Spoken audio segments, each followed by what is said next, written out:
1942, el tercer año de la Segunda Guerra Mundial. Los nazis se extienden rápidamente por Europa y los británicos no dejan de sufrir derrotas. Están desesperados por lograr una victoria, sea donde sea. Dos de los generales más carismáticos de todos los tiempos, el mariscal de campo alemán Erwin Rommel y el general británico Bernard Montgomery, se enfrentan cara a cara por el control de una región árida del desierto africano.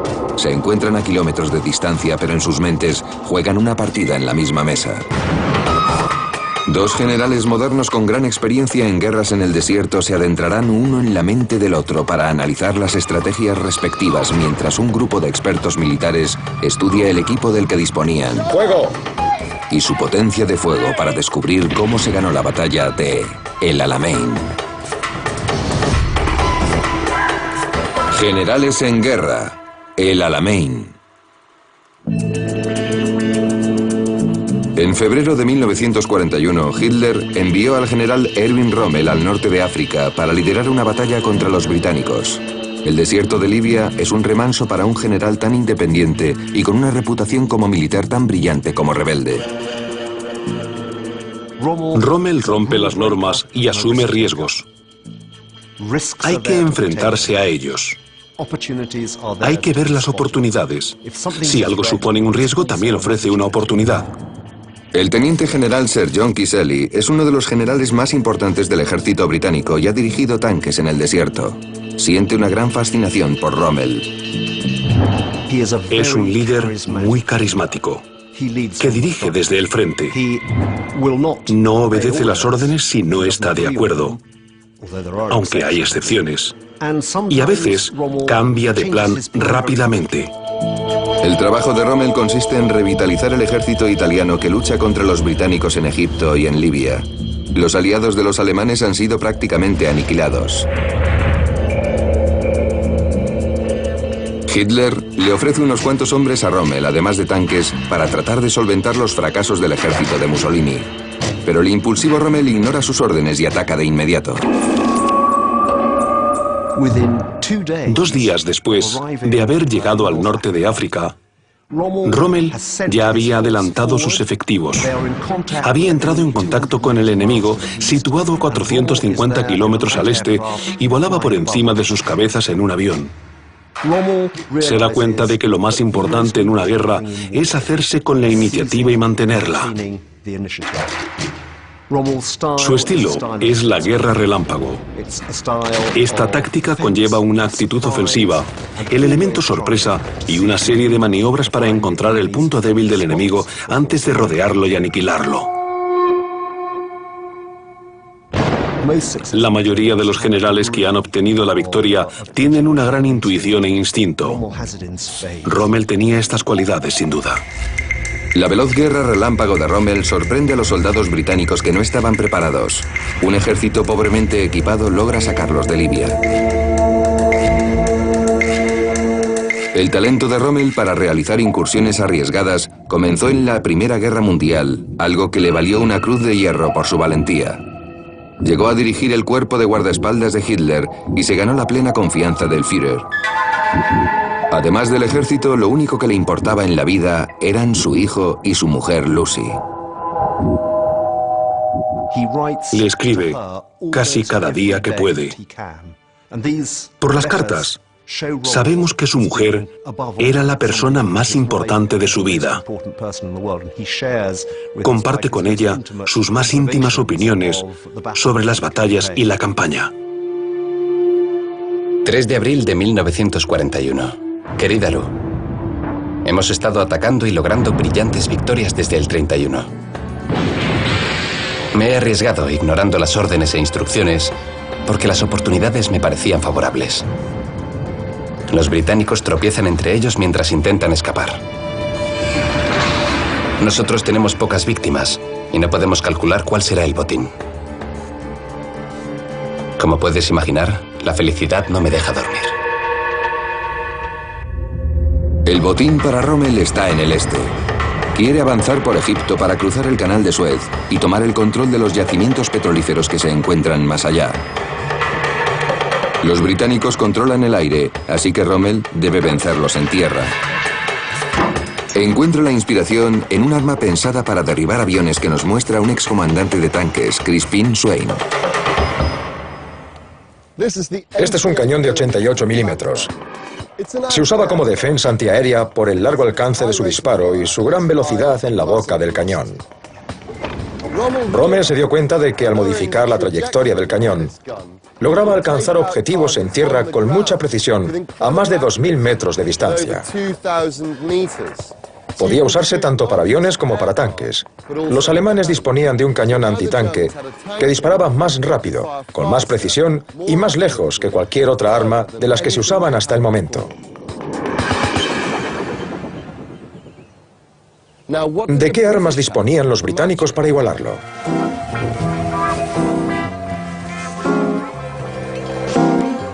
Un cañón de campaña diminuto. Sidney Olford diseña explosivos para el ejército. Le hemos pedido que compare la potencia de fuego de las armas alemanas y de las británicas. Primero, el cañón británico. Esta bolsa de plástico contiene 100 gramos de pólvora. Así comprobaremos la fuerza de la artillería disparada por esta diminuta arma británica. Voy a disparar. 5, 4, 3, 2, 1. Me temo que no es nada espectacular. Lo ha levantado, pero se ha quedado donde estaba. Ahora probaremos el cañón de 88 milímetros que dispara un proyectil mucho más pesado y a más velocidad. Tenemos una bolsa de plástico con 1,7 kilos de pólvora y un detonador. Es 17 veces más potente que la carga anterior. Es la carga del arma alemana, mucho más grande.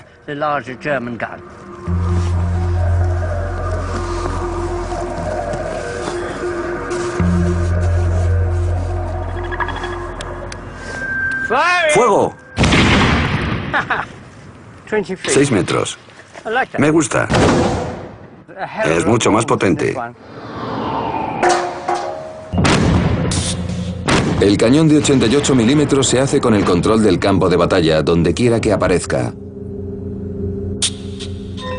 Es sin duda la reina del desierto. Con la ayuda de estas potentes armas, Rommel improvisa nuevas tácticas para enfrentarse a los británicos.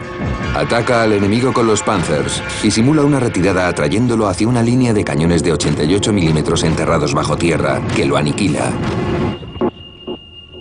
La estrategia creativa de Rommel da resultado. La batalla continúa durante varios meses, pero finalmente les arrebata Libia a los británicos. Hitler, encantado con Rommel, decide ascenderlo de rango y lo nombra mariscal de campo. Hasta el enemigo está impresionado. El primer ministro británico, Winston Churchill, se refiere a Rommel como un enemigo osado y diestro, un gran general. Rommel sigue luchando y avanzando hacia el este, impaciente por conseguir la victoria. En junio de 1942, los británicos se ven obligados a retroceder hasta el pueblo de El Alamein, donde se establecen.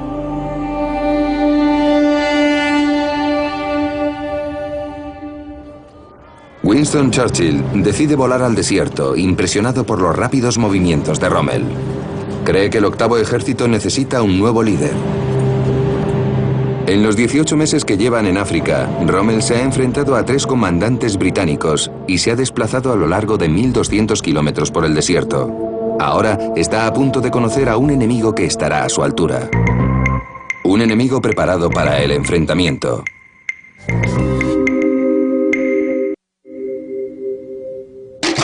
En agosto de 1942, el general británico Bernard Montgomery llega a África con un espíritu combativo que él define como desenfrenado.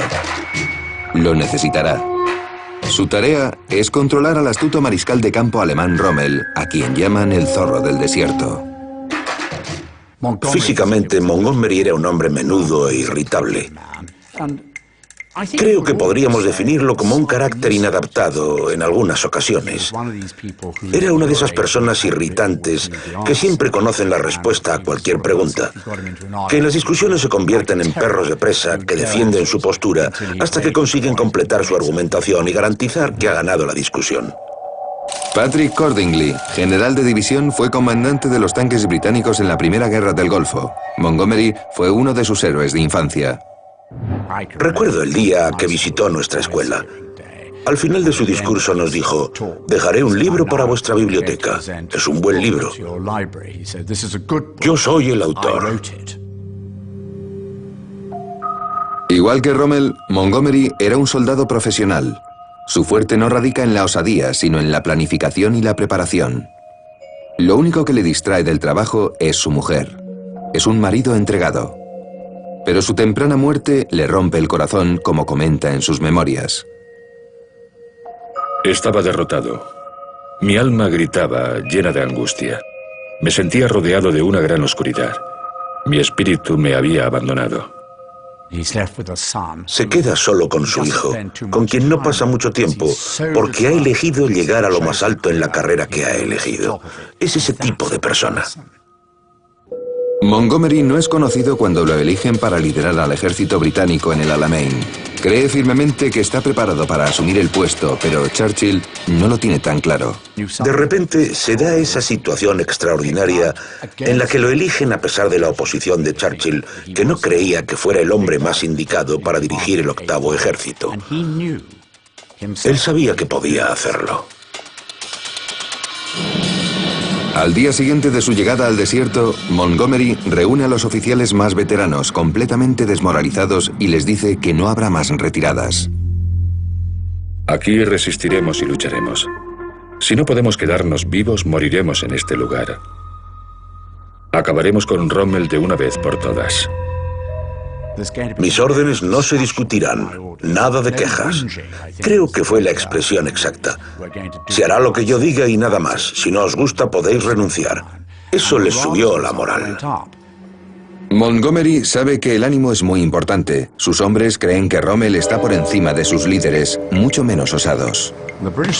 El respeto que los soldados británicos sienten por el zorro del desierto es mucho mayor que el que han sentido nunca por otro enemigo desde la época de Napoleón. Psicológicamente es muy interesante, porque creen que nunca podrán vencer a Rommel y les parece una figura sobrehumana. Siempre esperan que saque un conejo de la chistera. Montgomery decide ponerse una de las boinas que llevaban los soldados de los tanques. A sus soldados les encantaba la boina, porque llevaba la insignia del general junto a la insignia del Regimiento Real de Tanques. Todos sabían que era Montgomery. Ahora ya era famoso, un mito, por así decirlo, y su figura seguía ganando importancia. Aquí está el hombre, el líder que logrará derrotar a Rommel. Los soldados que lucharon con él eran los hombres de Monty. Así se mejoró la confianza del 8º ejército.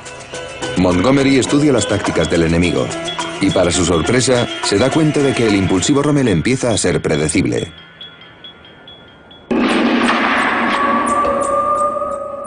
A Rommel se le presentan varias opciones.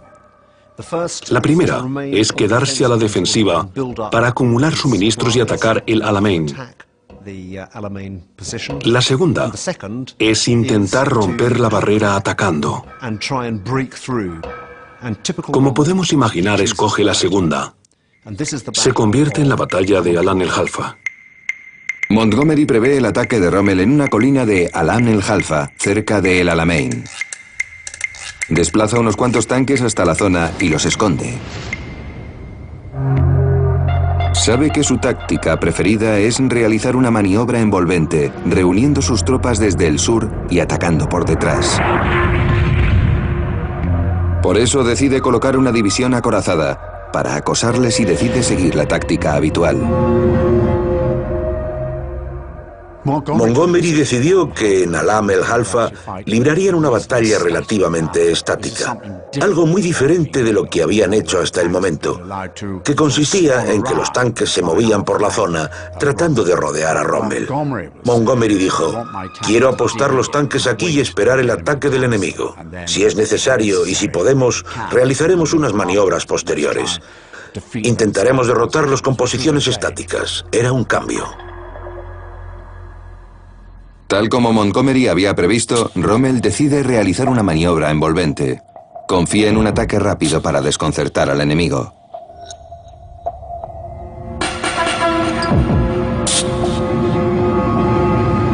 Su ofensiva empieza con mal pie. Los Panthers reciben el ataque de los aviones y los tanques de Montgomery.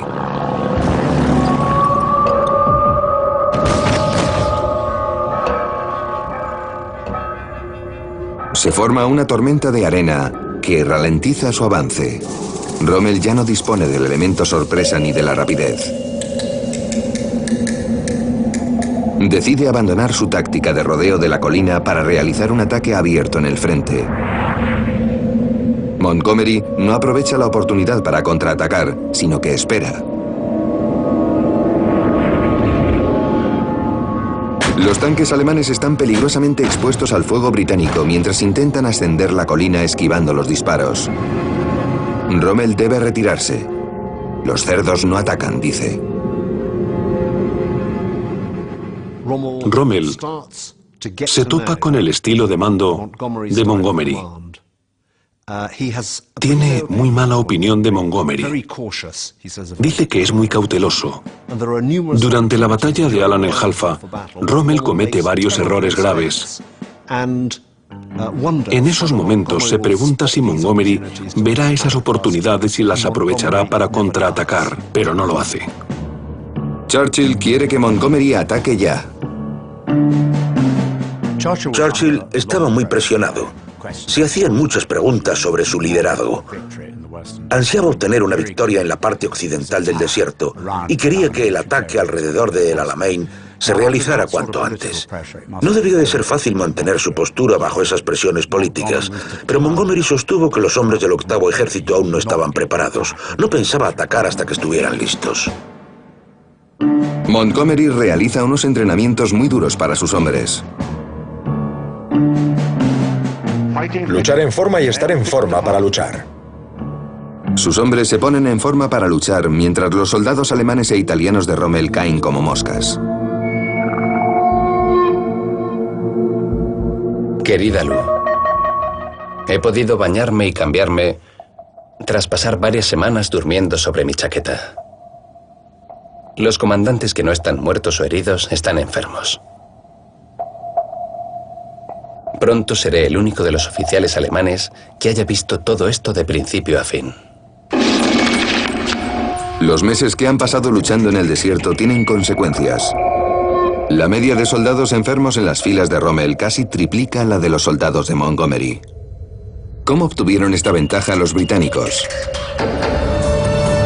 El historiador militar Andy Robertshaw cree que la respuesta está relacionada con una arma secreta británica. El ejército británico estaba obsesionado con que se siguieran estrictamente las normas de higiene. Es importante saber que tenían normas para ir al baño, dónde podían hacerlo, cuándo y cómo limpiar después. Lo ideal era abrir un hoyo tan profundo como pudieran en el suelo para enterrar los excrementos bien al fondo, ya que se llenaba enseguida.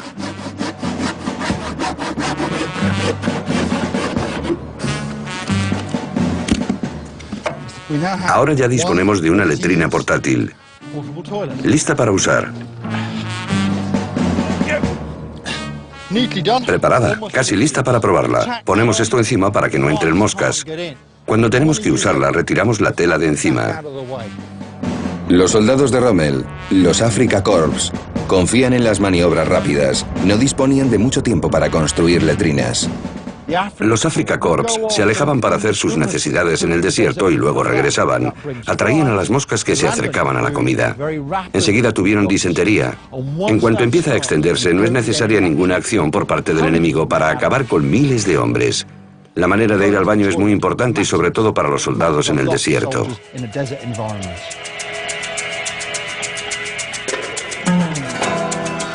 La insalubridad debilita gravemente el ejército de Rommel. Ni siquiera él es inmune. Empieza a sentir molestias en el estómago y en el hígado. Los médicos le aconsejan que se tome una baja médica, pero la rechaza. Antes quiere eliminar a Montgomery para siempre.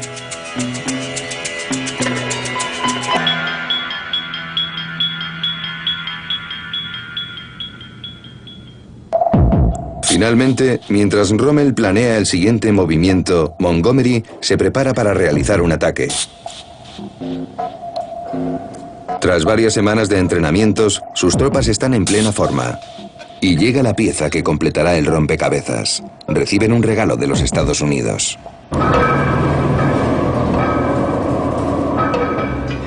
Este es el tanque Sherman, el más famoso de la Segunda Guerra Mundial. Dispone de 3 ametralladoras. La principal tiene 75 milímetros y puede disparar material altamente explosivo, además de ser un arma antiblindaje. Así puede ser usado como artillería, como instrumento de apoyo a la infantería o como tanque. Es fácil de conducir y su velocidad máxima está un poco por debajo de los 40 kilómetros por hora. Montgomery ya tenía un tanque adecuado para enfrentarse a los alemanes. ¡A la carga! Con la llegada de 300 Sherman nuevos y de refuerzos, Montgomery disponía de 1000 tanques y Rommel de 500. Sus 200.000 hombres doblaban los del ejército alemán. Pero dar de comer y de beber adecuadamente a todos esos hombres en el desierto no era tarea fácil. Montgomery tiene la ventaja de luchar cerca del puerto del que se abastece. La gran dificultad a la que se enfrenta Rommel es mantener bien alimentados a sus hombres y obtener suficiente combustible y munición. Cuanto más se acerca a Egipto, más se aleja de los puertos libios que controla. Se ha extendido demasiado.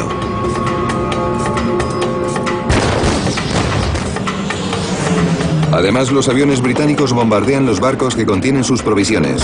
Alimentar a sus hombres se convierte en un problema. Los ejércitos dependen del estómago de sus efectivos, pero los alimentos son cada vez más escasos y los soldados italianos y alemanes de Rommel tienen una dieta cada vez menos variada. Aunque tiene pinta de atún, es carne. AM, alimento militar. Un producto cárnico misterioso. Desde luego, los alemanes lo bautizaron con su propio nombre. Lo llamaban Altamán, que significa hombre viejo.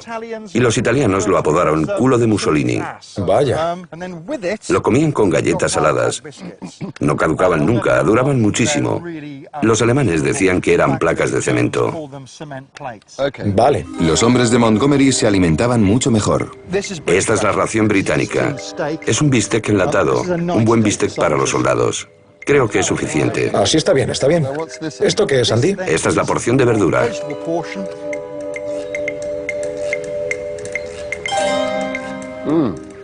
La carne está muy buena, muy buena. Sí. Llena de proteínas. Te da mucha energía y las verduras, tenemos judías, guisantes, zanahoria, Sí. patata, aportan vitamina C. Sí. Y fibra, me gusta. Vale. Si la comparamos con el alimento de alemanes e italianos, vemos que comían raciones de emergencia. Ya tiene pinta de estar caducada.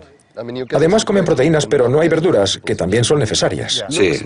A simple vista es el peor de los dos. Claro. Cuando lo comemos, es mucho peor. Creo que le has hincado el diente al acero. Hay que estar tremendamente aburrido y hambriento para comer esto. Tenía consecuencias en el ánimo de los chicos. No sentían ganas de hacer el trabajo que se les pedía que hicieran. Sí. Sus provisiones de alimento y combustible habían sido cortadas por Montgomery, quien les superaba en número de aviones, tanques y hombres. La guerra relámpago de Rommel se detiene. Tiene que pensar en algo nuevo.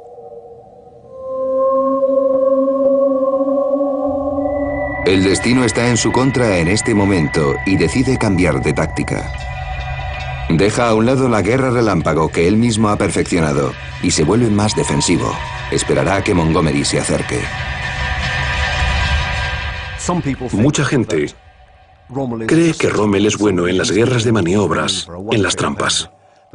Pero cuando adopta una postura defensiva en el Alamein, demuestra que también es un experto en guerra estática, en técnicas defensivas.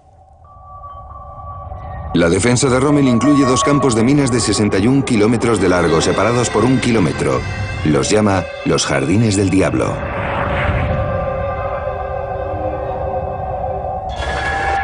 Sus soldados colocan más minas entre los 2 campos para crear pasillos. Los hombres y los tanques que atraviesan el primer campo llegarán a estos caminos que llevan a los siguientes campos minados. Y detrás de ellos, en otros pasillos, esperan los tanques de Rommel con sus cañones de 88 milímetros. En una guerra con blindados y acorazados, los campos minados no son una barrera. El enemigo consigue atravesarlos en algún momento. Pero se consiguen dos cosas. Primero, el enemigo tendrá que cruzar un pasillo y tú puedes controlar esa entrada para eliminarlo. Segundo, retrasa el avance. Ese retraso juega a tu favor. Puedes usarlo para reagrupar las fuerzas en el punto por el que entrará el enemigo. Es muy importante en el plan de Rommel.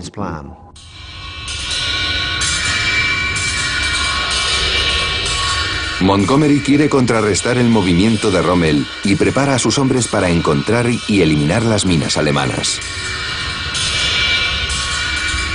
Tantear las minas con bayonetas bajo fuego enemigo es un trabajo muy lento. Además, el zapador se enfrenta a un peligro oculto. Puede que su peso no baste para detonar una mina antitanque, pero saben que no está seguro porque Rommel también ha colocado minas antipersonas.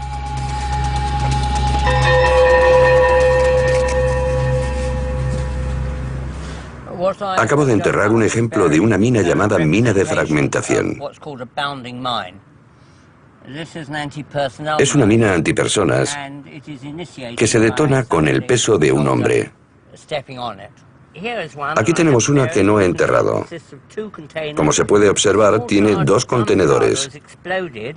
Una carga pequeña de pólvora explota poco tiempo después de que alguien pise encima y la comprima. Esta mina, esta es la parte que provoca los daños. Salta y llega a la altura de la cintura. Suele contener explosivos potentes y bolas de acero de 1 centímetro.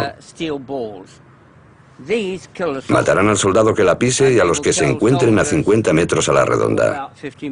También harán llorar a las personas que se encuentren aún más alejadas. Sidney prepara la lata con bolas y pólvora y la coloca a la altura que alcanzaría una mina de fragmentación para comprobar sus efectos. ¡Preparados! 4, 3, 2, 1... La fuerza de la explosión hace que las bolas penetren en el soldado y en las rocas cercanas, mostrando el alcance.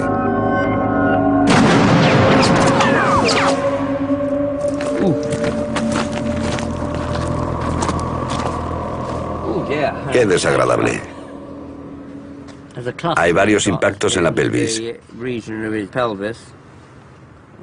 Uno en la cara interna de la pierna.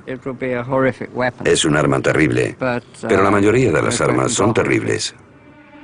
Rommel tiene los campos de minas preparados y está listo para la segunda ronda en su duelo contra Montgomery. Pero ignorar el consejo de su médico tiene consecuencias. En este momento, Rommel está muy enfermo. Tiene la tensión baja y sufre desmayos. Sufre disentería y todos los problemas estomacales relacionados. Algunos días no puede ni salir de la cama. La guerra en el desierto le ha debilitado mucho, tanto física como psicológicamente. Aunque no quiere regresar a Alemania, sus médicos le obligan a hacerlo para recibir la atención médica adecuada en el país. Cuando Rommel abandona el campo de batalla, Montgomery planea el siguiente movimiento. Quiere engañar al grupo Panzer África, lograr que crean que atacará por el sur, mientras en secreto agrupa a su ejército principal en el norte. Pero, ¿cómo se esconde un ejército entero en el desierto, un lugar en el que se ve todo desde kilómetros a la redonda? Montgomery le pide consejo a este hombre. Maskelyne el Magnífico, un genio del ilusionismo. Era una estrella de los escenarios de magia en el Reino Unido antes de la guerra. Al inicio del conflicto se une a los ingenieros reales y constituye un grupo llamado la Banda Mágica. Se encargan de llevar a cabo trucos a gran escala. Maskelyne se dio cuenta de que no podía hacer desaparecer algo en el desierto sin más, pero podía lograr que pareciera otra cosa. Su tarea fue simular que el ejército de tanques del norte había desaparecido. Y lo logró así. Primero hay que montar una estructura y cubrirla de arpillera, pintar las ventanas y las ruedas. De cerca no parece muy convincente, pero de lejos y con la calima, los tanques de Montgomery parecían camiones de provisiones. El ejército principal estaba disfrazado, y Montgomery deja unas cuantas tropas en el sur para que lancen diversos ataques contra los alemanes. Reúne al resto de tropas. Estamos preparados. La batalla que está a punto de comenzar será una de las más decisivas de la historia. Será el punto de inflexión de la guerra. Seremos el centro de atención de todo el mundo, quien esperará ansiosamente por ver hacia qué lado se inclina la batalla. Pero podemos responder ahora. Se decantará hacia nuestro lado.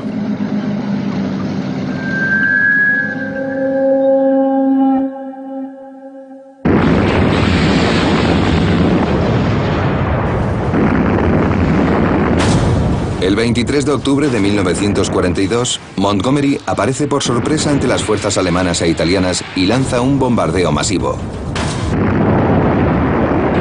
Dicen que el estruendo era tan terrible que los oídos de los artilleros sangraban.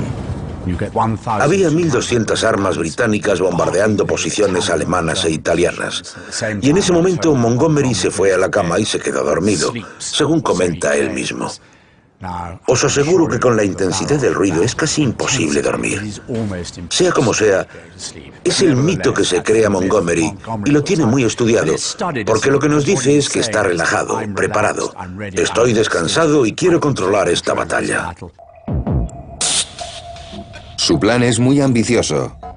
Quiere cruzar los campos minados por Rommel en una sola noche. Los ingenieros tapadores irán primero y abrirán dos caminos estrechos de 7 metros de ancho para que puedan pasar los tanques. Es la llamada Operación Pie Ligero, porque los hombres tendrán que andar con pies ligeros para no detonar las minas de fragmentación. En cuanto hayan cruzado, atacarán a los soldados de Rommel y llegarán al enfrentamiento con la división de Panzers. Montgomery usaba estrategias propias de la Primera Guerra Mundial en este momento. Bombardeos colosales en el norte y algunos más discretos en el sur, para que Rommel pensara que intentaba entrar por allí al mismo tiempo que forzaba el avance de sus tropas y la entrada de las mismas en el norte. Con la confusión creada por los bombardeos y los amagos, quería evitar que Rommel reforzara un área en concreto, para poder entrar por donde quisiera en 24 horas. Casi 5.000 hombres de los batallones de los Highlands lideran el avance de la infantería a través de los campos de minas. Cada compañía tiene un gaitero que los acompaña en la batalla. Entre ellos está Duncan McIntyre, de 19 años. Se les ha ordenado que no se detengan ni por los muertos ni por los heridos. Duncan está entre los caídos. Recuperan su cuerpo más tarde. Aún tenía los dedos sobre la gaita.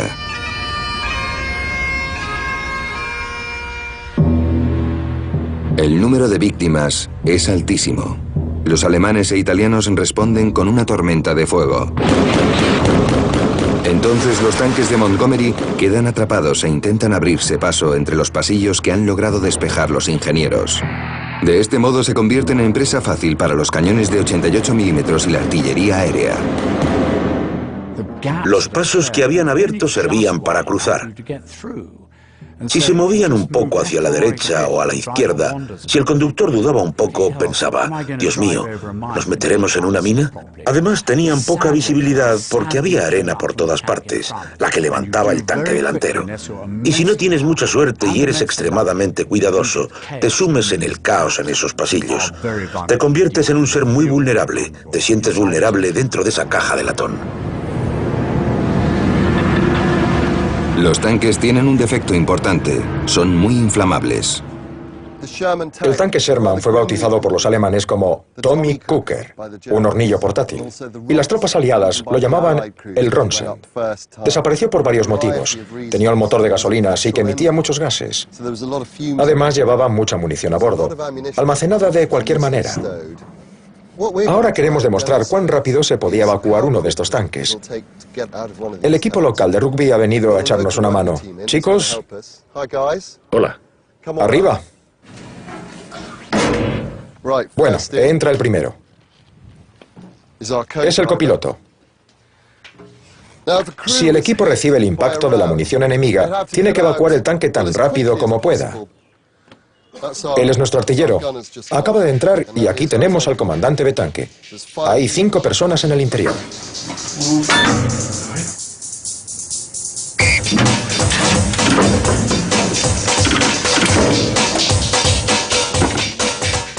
Cinco segundos. Sale el comandante. 8 segundos. El cargador. Y el artillero. Aquí está el copiloto. El fuego no deja de acercarse al tanque. El fuego se acerca, chicos. 20 segundos. Ahora sale el conductor. Es el último del equipo de 5.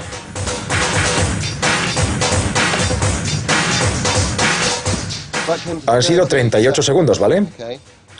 Si el tanque hubiera estado quemándose, habríais tenido unos 15 segundos para salir. Eso quiere decir que ni tú estaríais aquí.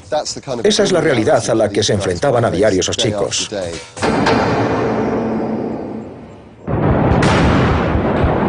Con sus tanques paralizados en los campos minados de Rommel, Montgomery se enfrenta a un problema.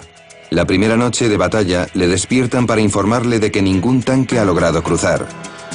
Su plan empieza a ser un fracaso. Lo despiertan para decirle que estaban atorados. Creo que tenía la sospecha de que las cosas podían ser así, pero también sintió una gran decepción al tener que pensar, ¿y ahora qué hacemos? Mientras Montgomery evalúa el desastre, el campo alemán se sume en el caos. El sustituto de Rommel, el general Stammer, muere de un infarto durante el ataque de artillería. Hitler cancela la baja médica de Rommel y le obliga a volver al desierto. Rommel regresa y envía un mensaje a todos los rangos de su ejército. He vuelto. Firmado Rommel. Este mensaje tiene gran repercusión en el ánimo del grupo Panzer África. Después de pasar una segunda noche intentando cruzar, el plan de Montgomery se viene abajo. Sus tanques siguen parados y el zorro del desierto ha regresado. La situación es favorable para los alemanes y al otro lado de la mesa el plan de batalla de Montgomery se desmorona. Los hechos escapan a su control y debe improvisar. Pero no pierde la motivación. Quiere aniquilar a Rommel en una guerra de desgaste. Tiene más hombres y más tanques para atacarle, además de otra ventaja en la batalla. La mitad de los hombres que mueren en el campo de batalla se desangran. Es importante recibir un tratamiento rápido, tal como nos explica el profesor de cirugía Harold Ellis. Contiene 5 litros de fluido. La misma cantidad de sangre que posee un soldado joven, sano. Si está herido, puede haber perdido medio litro sin haberse dado cuenta. En cuanto ha perdido 2 litros, empieza a estar en peligro.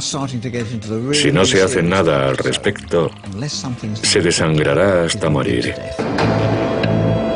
La mayor parte de las víctimas del campo de batalla mueren a los 30 minutos, pero el sistema de transfusiones de sangre alemán es lento y molesto. El enfermero introduce la aguja en la vena del donante. Con una jeringuilla, la conecta a otra aguja que va a la vena del paciente. Saca sangre del donante, cierra el paso, la transfunde al paciente, abre el paso. Era muy lento y los donantes pasaban un buen rato en la transfusión en lugar de estar disparando contra los británicos. Los británicos tenían otro sistema. No necesitaban donantes vivos porque llevaban recipientes con sangre hasta el frente.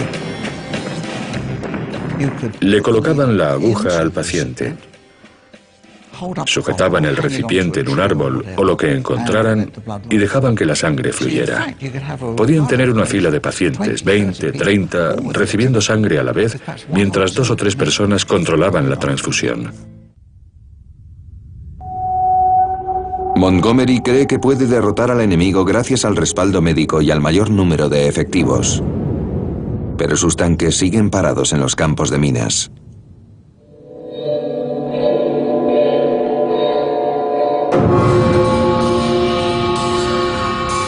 Los retira y lanza un nuevo ataque cerca de la costa con las tropas australianas y una división acorazada. Es una situación crítica para Rommel porque le quedan provisiones para 3 días, sobre todo en el caso del combustible. Ahora Rommel se enfrenta a un dilema. La mayoría de sus tanques están en el sur. Si los traslada al norte hasta la costa, no tendrán suficiente combustible para regresar si Montgomery lanza otro ataque. Su intuición le dice que atacarán por el norte y le ordena a la reserva que se traslade hasta allí. Sin duda es una decisión muy valiente. Las tropas australianas de Montgomery luchan encarnizadamente cerca de la costa contra los ataques incesantes de los hombres de Rommel. Entre ellos se encuentra el soldado Percival Gradwick, un buscador de oro del oeste de Australia. Se hace cargo de su batallón cuando su comandante, su teniente y su sargento mueren. Invade uno de los puntos fuertes del enemigo arrojando 2 granadas y entrando en las ruinas para matar a los supervivientes. Muere al intentar asaltar otra base enemiga él solo.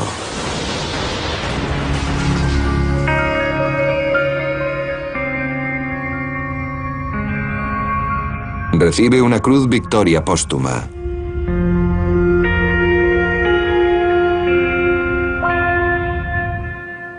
Montgomery cree que precisamente estas muestras de coraje le harán ganar la batalla de El Alamein.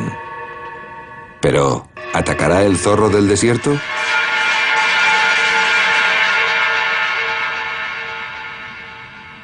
Montgomery piensa que su plan vuelve a estar bien encaminado y que su guerra de desgaste está acabando con Rommel. En esta dura competición, sus aptitudes y sus maniobras para rodear al enemigo no sirven de nada. Los números importan y el ejército de Montgomery dobla al de Rommel. Rommel está muy preocupado. Querida Lou, no me quedan muchas esperanzas. Por la noche me quedo en la cama con los ojos abiertos. No puedo dormir por la carga que pesa sobre mis hombros. Durante el día estoy muy cansado. ¿Qué pasará si las cosas salen mal? Esta idea me atormenta día y noche. Si eso sucede, no sé cómo se resolverá. La decisión de Rommel de concentrar todas sus fuerzas en un punto le ha hecho vulnerable. Rommel tuvo que apostarlo todo a un mismo número al dirigirse hacia el norte. Y aunque era una decisión correcta, no podía mantener su fuerza en todos lados. Tras 8 días de lucha, Rommel está en la cuerda floja y Montgomery decide entrar a matar. Mientras siga atacando a las tropas de Rommel en la costa, realizará otro ataque en el interior. Será, dice, un buen directo seguido de un gancho increíble. El mismo Montgomery da la orden. Escribió: Esta era la jugada maestra, y solo el maestro podía redactarla. El plan funciona. Rommel sigue inmóvil en la costa y los tanques de Montgomery consiguen cruzar uno de sus puntos débiles en el interior. Rommel se encuentra indefenso.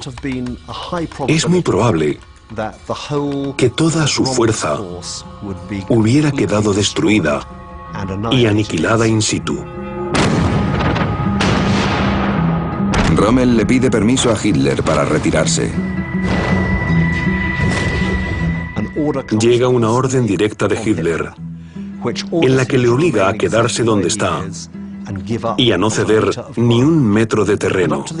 Hasta ese momento Rommel lo consideraba un genio militar. Al recibir la orden pierde los estribos. No deja de vociferar porque no entiende nada. Los consejeros del Führer deben de haberse vuelto locos. El Führer debe de estar loco. La orden no tiene sentido.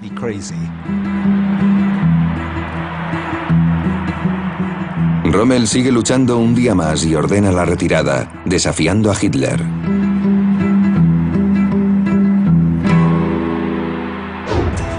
La batalla ha terminado. Solo le quedan 12 tanques de los 500 que tenía.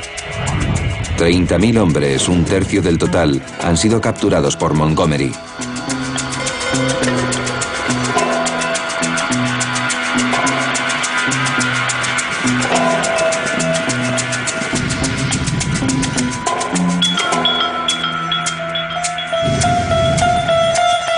Se lleva al resto de su ejército hacia la frontera entre Egipto y Libia. Ahí recibe la noticia de que el general Patton se ha situado con las tropas aliadas en Marruecos y Argelia. Está atrapado. Montgomery consigue la primera gran victoria británica en la guerra. Egipto y los yacimientos de petróleo de Oriente Medio están a salvo.